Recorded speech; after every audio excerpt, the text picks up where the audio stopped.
Jauh sebelum kalender kita mengenal angka, sebelum piramida Mesir membayangi gurun, sebelum sejarah ditulis oleh tangan manusia, waktu telah bergerak dalam lingkaran yang tidak kita pahami. Di jantung hutan Mesoamerika, tersembunyi di bawah lapisan tanah, akar dan keheningan ribuan tahun, artefak Maya berbisik tentang masa yang jauh lebih tua dari peradaban itu sendiri. Mereka bukan sekadar batu, bukan sekadar ukiran. Mereka adalah penanda waktu, saksi dari sebuah kronologi ekstrim yang runtuhkan kenyamanan sejarah modern.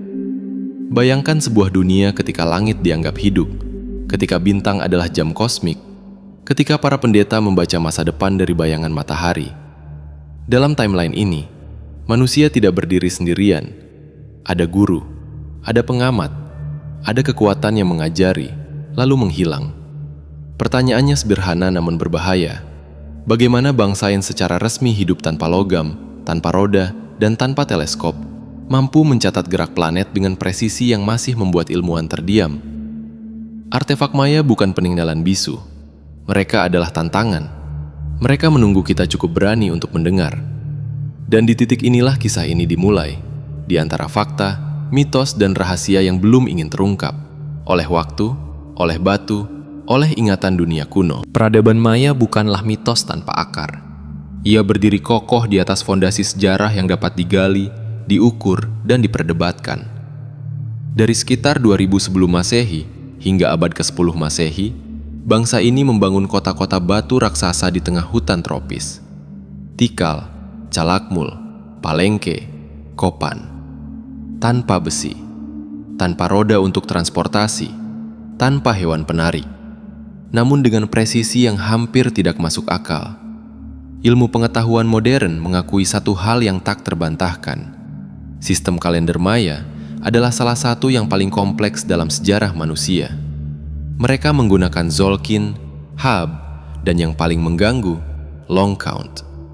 Kalender ini tidak hanya mencatat hari, tetapi memetakan waktu kosmik hingga jutaan tahun ke masa lalu dan masa depan. Ini bukan kebutuhan praktis pertanian semata. Ini adalah kosmologi matematis. Astronomi Maya memperlihatkan pemahaman mendalam tentang siklus Venus, gerhana matahari, dan pergerakan bulan. Catatan di Dresden Codex menunjukkan tabel astronomi yang akurasinya melampaui Eropa abad pertengahan. Semua ini dicapai tanpa teleskop, tanpa lensa, tanpa instrumen optik yang kita kenal. Arkeologi mencoba memberi jawaban. Observasi jangka panjang, tradisi lisan, dan generasi pendeta ilmuwan. Namun sains juga jujur mengakui batasnya. Ada loncatan pengetahuan, ada celah perkembangan, ada momen ketika kemajuan ini muncul terlalu matang, terlalu cepat, terlalu lengkap.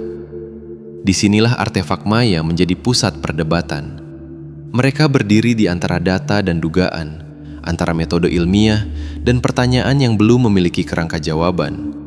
Sejarah memberi kita kerangka, ilmu memberi kita alat, tapi artefak memberi kita kegelisahan intelektual. Dan kegelisahan inilah yang membuka pintu menuju lapisan kisah berikutnya. Penemuan artefak Maya selalu datang dalam dua versi cerita. Versi pertama adalah yang tercatat, bersih, dan dapat diterima oleh jurnal akademik. Versi kedua beredar pelan, dibisikkan di antara arkeolog lapangan, tetua lokal, dan catatan yang tidak pernah dipublikasikan.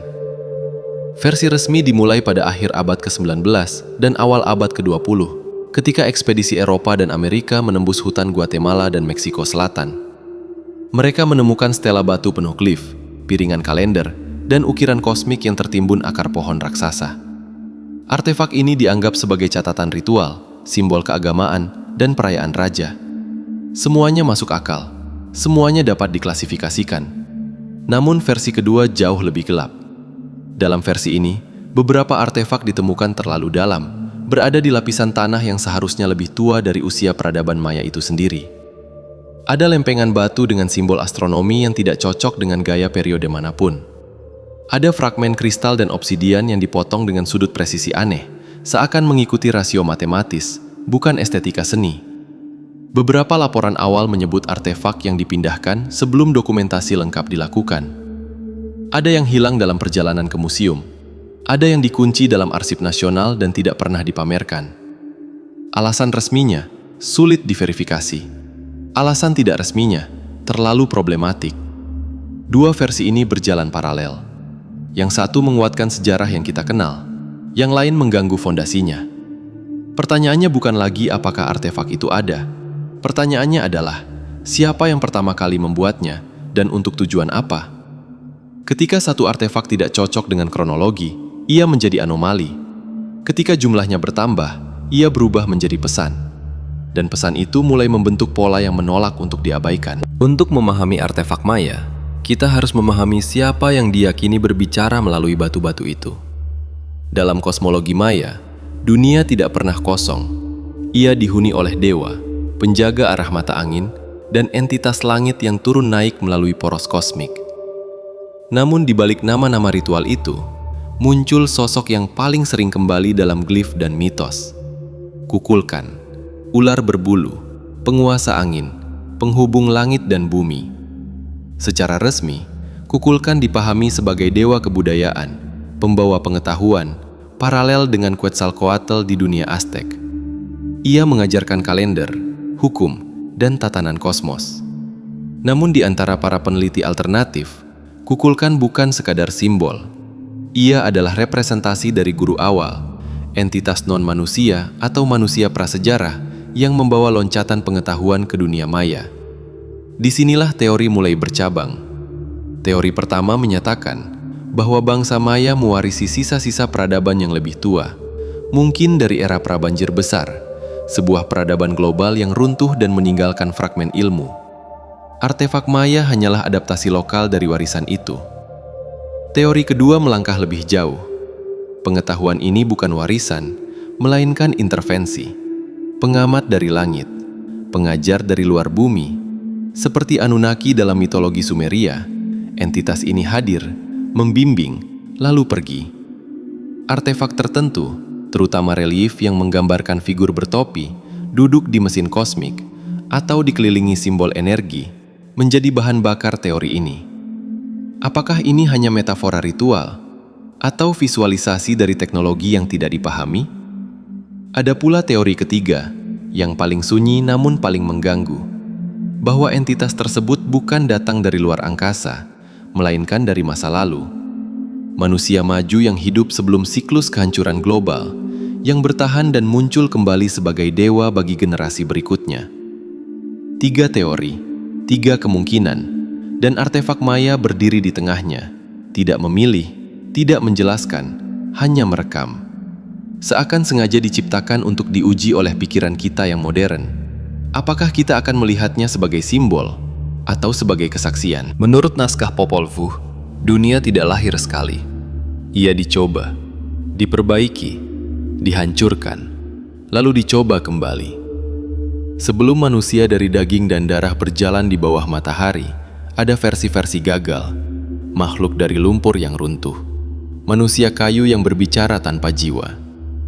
Sejarah Maya memulai asal-usulnya bukan dari keberhasilan, melainkan dari kegagalan kosmik yang berulang. Dalam lapisan mitologi ini, artefak Maya mengambil peran sebagai penanda awal. Bukan sekedar benda buatan manusia, melainkan alat sinkronisasi antara langit dan bumi. Kalender batu, piringan waktu, dan glif astronomi diyakini diciptakan pada masa ketika para pembentuk masih hadir. Mereka yang mengukur matahari, mereka yang menimbang bintang, mereka yang menetapkan ritme realitas. Origin Arc ini berbicara tentang sebuah momen kritis, ketika pengetahuan langit diturunkan ke dunia materi. Artefak pertama tidak dibuat untuk disembah, melainkan untuk mengingat. Mengingat siklus Venus yang menentukan perang dan damai, mengingat titik balik matahari yang menjaga keseimbangan musim, mengingat bahwa waktu bukan garis lurus, melainkan roda raksasa yang terus berputar. Dalam narasi alternatif, momen ini terjadi setelah bencana global, banjir besar, pergeseran kutub, atau runtuhnya peradaban tua. Para penyintas membawa sisa ilmu yang hampir punah, membangun ulang kosmologi melalui simbol. Mereka tahu satu hal, pengetahuan tidak bisa disimpan dalam buku rapuh. Ia harus dipahat dalam batu, disejajarkan dengan bintang, dan dikunci dalam ritual. Disinilah artefak maya menjadi kontrak antara generasi. Ia diciptakan dengan asumsi bahwa pembuatnya akan hilang, bahwa pemahaman penuh akan lenyap. Yang tersisa hanyalah sistem, angka, siklus, rasio, yang dapat diaktifkan kembali ketika manusia cukup matang. Origin ini bukan kisah penciptaan yang optimis. Ia adalah kisah kewaspadaan. Sebuah peringatan dari masa lampau. Peradaban bisa tumbuh cepat, tetapi bisa runtuh lebih cepat. Dan artefak maya, dalam kesunyian batu mereka, diciptakan untuk bertahan melewati kehancuran itu. Menunggu dunia berikutnya, menunggu kita. Dalam dunia maya, kosmos tidak pernah kacau. Ia tersusun, ia berlapis. Ia diatur oleh hierarki yang tegas antara langit, bumi, dan dunia bawah. Artefak-artefak mereka mencerminkan struktur ini dengan ketelitian yang dingin, seakan dibuat oleh mereka yang memahami sistem kekuasaan semesta, bukan sekedar mitos lokal. Di puncak hierarki berdiri Itzamna, sang pencipta, penguasa langit, arsitek hukum kosmik. Ia bukan dewa perang, bukan pula dewa amarah, melainkan intelek murni, pengatur keteraturan. Di bawahnya hadir Kukulkan, perantara. Ia turun, mengajar, lalu kembali naik. Ia tidak memerintah, ia membimbing. Lalu ada Chak, pengendali hujan dan badai, penjaga keseimbangan alam. Artefak sering menempatkannya di titik-titik kunci observatorium, seakan cuaca, iklim, dan bintang berada dalam satu sistem terpadu. Tidak terpisah, tidak kebetulan, semua saling mengunci. Di lapisan manusia, berdirilah para Ajkuhun, pendeta astronom. Mereka bukan raja, namun menentukan kapan raja berperang, kapan ritual dimulai, kapan siklus ditutup. Artefak tidak dibuat oleh penguasa politik, tetapi oleh penjaga waktu. Ini penting, karena kekuasaan sejati dalam peradaban maya bukanlah tahta, melainkan kalender. Hierarki ini menunjukkan sesuatu yang mengganggu pemikiran modern, bahwa peradaban ini dibangun bukan untuk ekspansi, tetapi untuk sinkronisasi. Manusia, dewa, dan kosmos ditempatkan dalam satu sistem kerja. Artefak menjadi antarmuka, jembatan, alat komunikasi lintas tingkat eksistensi. Dan di balik semua peran itu, tersembunyi satu asumsi besar, bahwa sistem ini diajarkan, bahwa seseorang atau sesuatu telah memahami struktur kosmik ini terlebih dahulu, lalu menurunkannya secara bertahap. Tidak semua diberitahu, tidak semua diizinkan tahu. Hierarki pengetahuan adalah kunci kelangsungan dunia maya. Namun tidak ada sistem kosmik yang bertahan tanpa ujian. Tidak ada kalender yang berputar tanpa titik patah. Dan tidak ada peradaban, betapapun sinkron dengan langit, yang kebal terhadap konflik besar.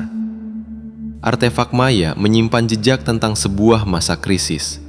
Bukan hanya dalam cerita runtuhnya kota, tetapi dalam perubahan mendadak pada glif, kalender, dan orientasi bangunan. Ada fase ketika penanggalan menjadi obsesif, perhitungan menjadi lebih rapat, ritual menjadi lebih intens, seolah-olah mereka sedang berpacu dengan sesuatu yang tak terlihat. Dalam mitologi, konflik ini digambarkan sebagai perang para dewa, benturan kehendak kosmik yang mengguncang langit dan bumi. Matahari tertelan, hujan berhenti, tanah retak. Namun dalam pembacaan alternatif, konflik ini bisa berarti bencana global, perubahan iklim ekstrim, kekeringan panjang, letusan gunung berapi, atau dampak kosmik yang mengubah keseimbangan planet. Artefak tertentu mencatat akhir siklus dengan nada yang tidak merayakan, tetapi mengantisipasi. Bukan kiamat dalam arti kehancuran total, melainkan riset, penutupan satu era dan pembukaan yang lain. Long count tidak berhenti, ia melingkar. Namun transisi itu mahal. Kota-kota ditinggalkan, populasi menurun. Pengetahuan mulai dipersempit hanya pada lingkaran kecil. Dalam skenario yang lebih gelap, konflik ini bukan hanya alamiah. Ada perpecahan di antara para pembimbing. Entitas yang dahulu mengajarkan keseimbangan kini tidak lagi sejalan. Beberapa memilih intervensi lebih jauh, yang lain memilih pergi. Manusia terjebak di tengah, mewarisi sistem yang terlalu besar untuk dikendalikan sepenuhnya. Segmen ini adalah puncak intensitas kisah maya. Saat artefak berubah fungsi, dari alat sinkronisasi menjadi alat peringatan, dari catatan waktu menjadi alarm kosmik. Mereka tidak lagi hanya menghitung hari, mereka menghitung sisa kesempatan. Dan ketika konflik itu mencapai titik tak bisa kembali, keputusan dibuat. Bukan untuk menyelamatkan semua, tetapi untuk menyelamatkan sesuatu, pengetahuan inti, benih peradaban, cetak biru masa depan. Dari kehancuran inilah muncul sosok-sosok terpilih, dan dari abu inilah bab berikutnya dimulai. Setelah badai kosmik itu, sejarah tidak berbicara dengan suara lantang. Ia berbisik. Artefak maya menyingkap bahwa keselamatan tidak pernah dirancang untuk semua orang. Ia dipilih, disaring, dijaga. Dalam reruntuhan kota dan kalender yang disederhanakan, muncul jejak kelompok terpilih. Mereka yang ditugasi membawa inti pengetahuan melewati malam peradaban. Dalam mitos, mereka disebut sebagai Ahzib dan Achkuhun, penulis suci dan penjaga rahasia. Mereka tidak memegang senjata, mereka memegang waktu. Mereka menyimpan rasio Venus, tabel gerhana, dan hitungan siklus panjang dalam bentuk simbol yang hanya bisa dibaca oleh mereka yang telah melalui inisiasi. Artefak portabel diciptakan. Kodeks, stela kecil, penanda orientasi langit. Mudah disembunyikan, sulit dipahami. Dalam narasi alternatif, kelompok ini dipimpin atau diawasi oleh sosok yang tidak sepenuhnya manusia. Kukulkan tidak lagi tampil sebagai dewa publik, tetapi sebagai mentor bayangan. Ia muncul dalam mimpi, dalam visi ritual, dalam geometri yang berulang. Ia tidak menyelamatkan dengan kekuatan. Ia menyelamatkan dengan seleksi. Tujuannya bukan mempertahankan kejayaan maya, melainkan memastikan kontinuitas sistem.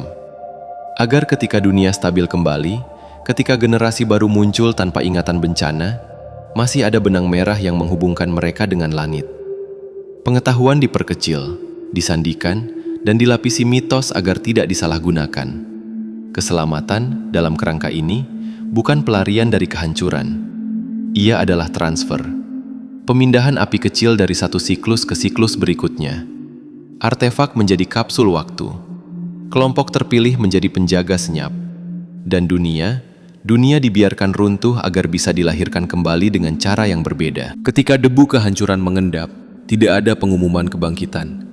Tidak ada deklarasi era baru. Pembangunan ulang peradaban maya terjadi perlahan, hampir tak terlihat. Seperti tumbuhan yang tumbuh dari tanah yang terbakar.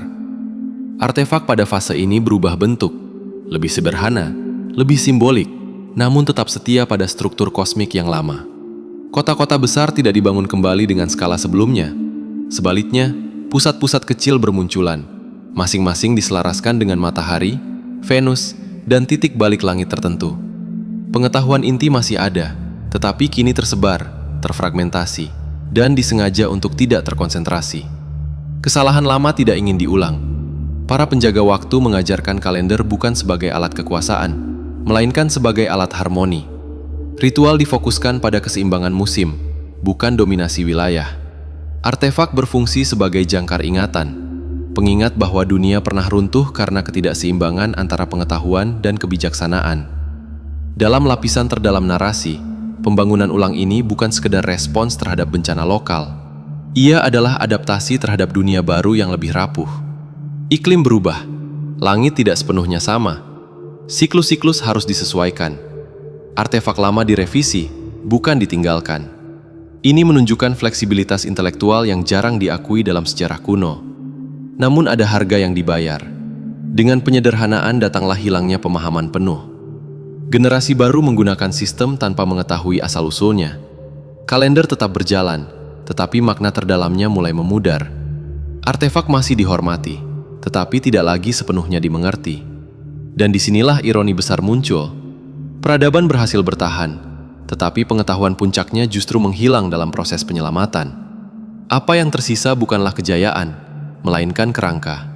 Kerangka yang kelak ditemukan kembali oleh dunia modern, tanpa konteks, tanpa kunci, namun syarat pertanyaan. Ketika dunia modern akhirnya menemukan artefak maya, ia datang dengan alat ukur, teori evolusi budaya, dan kepercayaan diri ilmiah. Namun yang ditemui bukanlah jawaban yang rapi, melainkan teka-teki yang bertahan. Kalender maya, yang sempat disalahpahami sebagai ramalan kiamat, justru menunjukkan sesuatu yang lebih mengganggu. Pemahaman waktu yang non-linear, siklikal, dan kosmik. Konsep yang kini kembali muncul dalam fisika modern dan teori alam semesta berulang.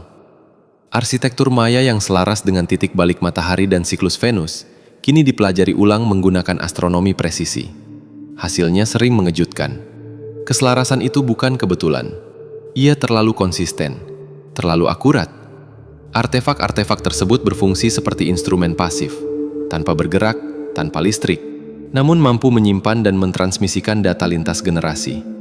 Di luar akademisi, artefak maya menginspirasi teori konspirasi, kosmologi alternatif, dan pencarian asal-usul manusia yang lebih tua dari yang diakui. Sebagian berlebihan, sebagian spekulatif. Namun semuanya berangkat dari satu kegelisahan yang sama, bahwa sejarah manusia mungkin tidak sesederhana garis kemajuan linear. Teknologi modern mulai meniru apa yang pernah dilakukan Maya secara intuitif. Sinkronisasi sistem dengan siklus alam, bukan melawannya. Jam atom, kalender astronomi, dan simulasi kosmik adalah versi digital dari apa yang pernah dipahat dalam batu. Perbedaannya hanya satu, kita lupa mengaitkannya dengan etika dan keseimbangan. Artefak maya berdiri di museum sebagai benda mati. Namun dalam konteks modern, mereka berfungsi sebagai cermin. Mereka memantulkan pertanyaan yang tidak nyaman.